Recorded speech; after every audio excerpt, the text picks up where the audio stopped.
Hello, my name's Sam. It's great to meet you. I don't know. I don't even know really what we're filming here. Hey guys, welcome to a brand new video of the series In the Industry. Today I'm with Sam Patterson. You cheeky little minx, you. He's known me. This guy's known me for 5 years, and he called me Pattinson. It's Patterson. Basically, we're going to be having a little chat. I'm going to ask Sam some questions about his kind of experience in the industry, what it's like being a creator, a very big YouTube creator, as well as being a musician on the side. And we're also going to look at kind of experiences that we've shared together, like going on tour and memories that we've done. Project Pineapple, love it. You know what? I was driving today and Time Flies came on. You know that song that we listened to? That was like our tour song. Like that came on, I was like, oh my gosh, this is going to be a good night. Like, David's coming, this is our song. Like, yeah, I still listen to that all the time. Mate, it's such a great song. This is your breakthrough. You can fly, you can soar. Time to try that open door. First question then, what, just for people that may be new, that haven't met you before, don't know kind of what you do, just give a little brief summary into kind of the last sort of 5 years of your life, kind of. Yeah, of course. The channel, how it's gone, music, all that. So basically, I started on YouTube with my own kind of personal channel, probably around the same time I met you, kind of 4 or 5 years ago or so. And I didn't really take it seriously. I just kind of vlogs and did kind of, I wanted to do kind of cinematic stuff when we went on when we traveled to France and all that kind of stuff. Although I was just recording on my phone, I wasn't really serious about it. And then met my girlfriend Monica, she had a YouTube channel too. So we set up a joint YouTube channel called Sam and Monica. So we started that about a year ago. That's actually overtaken my main channel now, which is kind of weird. That's crazy. And so that's kind of on the YouTube front. And then kind of spiking off from our couples channel, we got scouted by someone from MTV. You recently done that MTV show. Yes, so they found us on YouTube and they kind of reached out to us and they said, hey, you're obviously in a long distance relationship. So Monica lives in America, in New York. I live in Cheshire in England, so it's about 3,500 miles away from each other. And they reached out to us and they said, hey, do you want to be on this new MTV show called Turkey Dome? I was like, yeah, sure, but the name Turkey Dome sounds horrible. And basically the idea, the premise of the show was, would I dump Monica by Thanksgiving in America? Right. I was like, well, we've been together 4 years, so no, I'm not going to dump her by then. Let's rename the show and we'll do it. So they titled it Wrong Distance Relationship, which is kind of still, not my favorite name, but I lived with it. So we filmed that for a while. Started that last October, and that's been really, really fun. That's actually been on Snapchat's MTV channel, so there's been 8 episodes in the first season of that so far. Cool. So that's kind of everything from a creator kind of point of view. And then in the background, just kind of, again, kind of spiraling off from our own social medias. We've just, basically a couple of years ago, we started a social media management company called Infinite Management. Started in the UK, and then Monica came on board as a co-owner, so we moved it over to America. About 90% of our clients are in America now. And then we started working with a few other people, so Monica's sister's now working with us. We've got a salesman called Harrison, we've got a writer called Michael. And it's just won 3 awards this year for being the best in the UK, which is amazing. Which is pretty, it's awesome. It's really, really awesome. And I'm obviously very passionate about it. So that's me.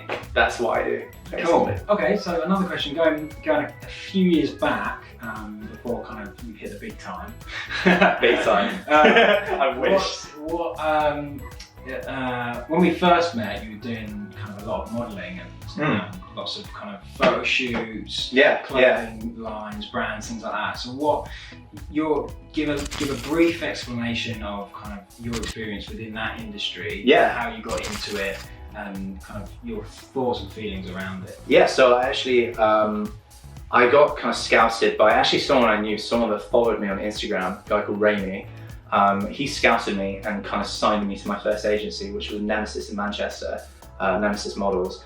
And it was really, really fun, but my experience in the industry wasn't always 100% positive. Like, it's a really cool thing to do, and it's kind of fun just standing around taking pictures and stuff like that. Yeah. Obviously, more work goes into it than it looks like. You are standing there for hours and hours and trying all these outfits and all that kind of stuff. But the kind of the other side of the industry that the public don't really get to see is how judgy people are. So literally, probably 50% of photo shoots I went to, there'd be some sort of bitchy comment about my nose being too big, or about my eyebrows being too bushy, or my top lip not being big enough. And in the end, you know, that started to take a toll on me eventually. It didn't kind of affect my mental health. Like, I didn't become insecure, but I was much more I thought about those things a lot more. You know, when I looked in the mirror, I noticed those flaws a lot more because they were constantly being pointed out to me.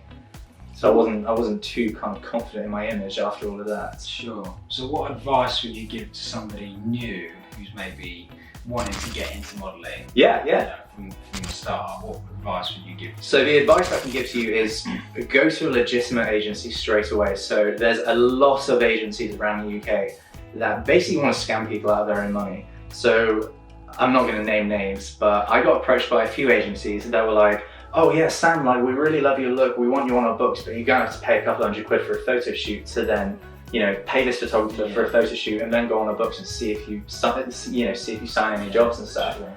That's not how the legit agencies work. Like, they do the photo shoot kind of for free on the basis that, you know, for example, if the photo shoot was meant to cost £50, for example, then they'll do the photo shoot for free.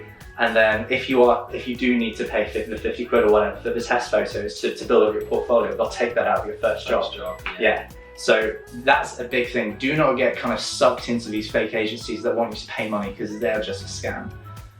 Second thing is, no matter what hair and makeup and wardrobe and photographers and directors or whatever tell you, remain confident in yourself and in your image and stuff like that, because it's very, very easy to get the confidence knocked out of you when people are consistently picking your flaws. Yeah. And at the end of the day, you know, you can put it down to so many different things. Maybe they're insecure in themselves, maybe it's a confidence thing, like, you know, just be happy with your own image. And if you're a model, then you've clearly got a selling point. So be confident in yourself. Yeah, for sure. That's a massive message at the moment, is because the generation kind of beneath us, our younger generation, are very much, mental health is coming in a lot more, like, with Instagram and like comparing yourself to other models. It's a big topic, and everybody's face tuning their photos and photoshopping their photos, and it's become the norm now to edit a photo before you put it online. I think that's ridiculous. Yeah. But because people with millions of followers are doing this and kind of appearing to be perfect and projecting kind of, you know, showing that they have the perfect life on social media, it firstly makes everyone else feel insecure and takes a toll on their mental health, because they're thinking, why isn't my life as perfect? Why don't I have that body? Why don't I have that face? Why don't I travel around all the time and stuff? One of the main things to remember with social media, guys, is people only put on social media what they want you to see. Yeah. So behind the scenes, there's going to be arguments, there's going to be bad days, there's going to be bad skin days, bad hair days, bad teeth days. You know, you're going to take a picture and think your teeth look brown or whatever. But obviously, those big influencers and people that you look up to on social media, they're not going to post that stuff online. So take it with a pinch of salt. Okay, so let's literally very quickly touch on Instagram removing the like button. Go for it. What do you think about that? How do you think that's going to affect kind of the industry, and especially talking about kind of modelling and the way people are kind of engaging with that and the photos and that kind of thing? What are your thoughts on? I think, honestly, I'm not a fan of it. Okay. I can see why people are a fan of it, because, you know, it's kind of, the reason that Instagram have given for doing this is to kind of help people not worry so much about the amount of likes and about a number on a page, basically, and judging themselves and valuing themselves based on a number on a page. And I appreciate that, I agree with that, but I think there's definitely an underlying motive. I think the reason Instagram are doing this is because it devalues influencers. So it's devaluing the value of influencers, and if brands are uncertain about that, they're going to go towards Instagram ads more, because it's an easier way to measure the statistics, and it's a more, it looks like a more authentic way and a more legitimate way to kind of get engagement and really be able to measure and stuff.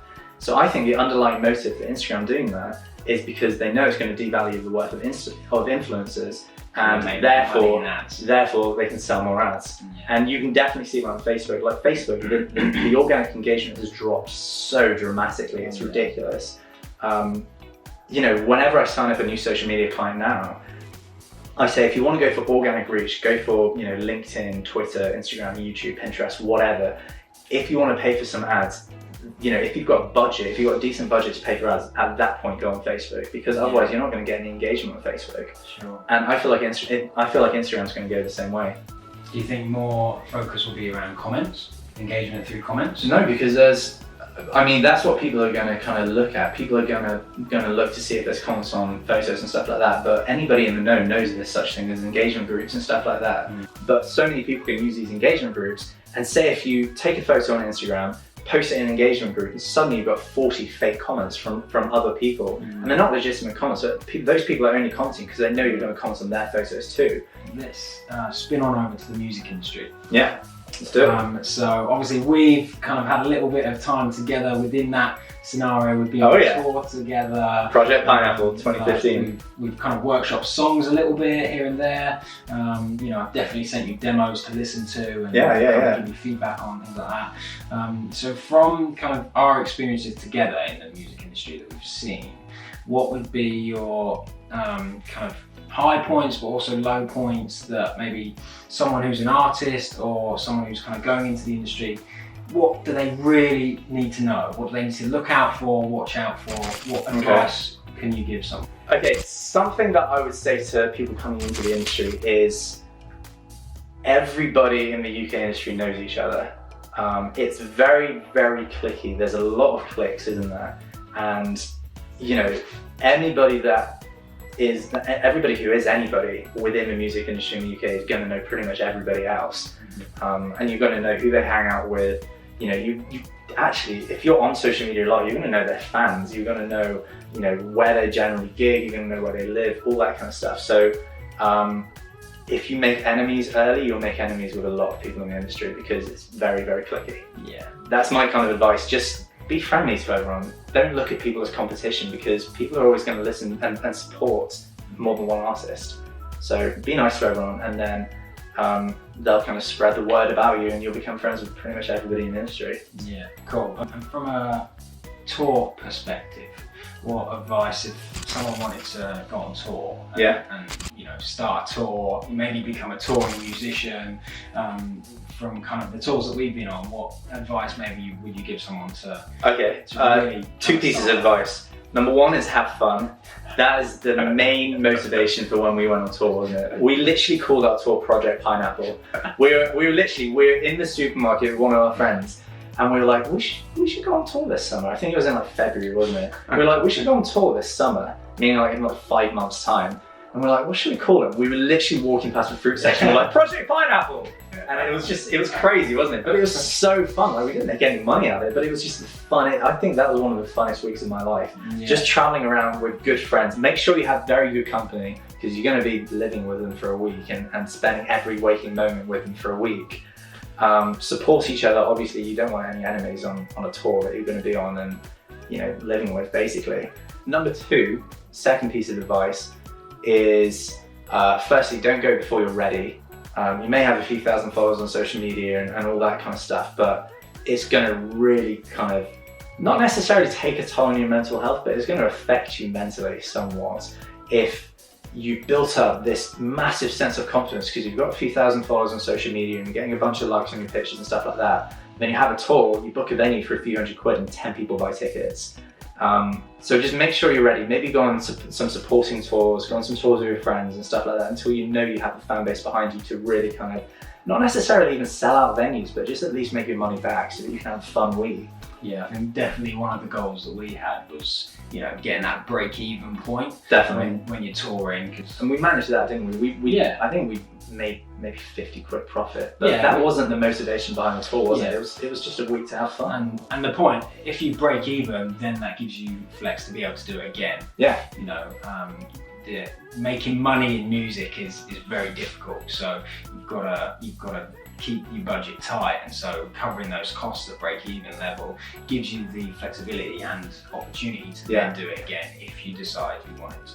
Yeah, and moving on to kind of that's kind of brought me on to another point. Always have kind of a safety buffer. So don't stretch yourself too thin when you're booking everything and planning everything for the tour, because something is bound to go wrong. Like, I think we rebooked one hotel on our tour, didn't we? Because it was just absolutely shocking. But I mean, if there's say 10 people staying at that hotel, the hotel bill is going to it's going to rack up pretty quick, isn't it? Yeah. And then, you know, I think we both got tickets in Leeds for going down a one-way street accidentally, and like, you know, just random stuff like that. So yeah, always have a safety buffer because you don't know what's going to happen. Cool. All right, guys. I hope you found that useful. I hope you found it valuable. Thanks, Sam, for doing Pleasure. this with me. Pleasure. I'm sorry for blabbering so much. No. I just blabber on and on and on, so I'm sorry about that. It's good to get your insight. It's good to get your kind of thoughts around the industry as well, especially from your experience. Thank you. Which I think is going to be valuable for people. Let us know in the comments what you think of this video. Please give it a thumbs up. Make sure you hit that subscribe button, and we'll speak to you soon. Yeah. Thank you so much for having me. No worries. You make this like a podcast. I really enjoyed it. See you later.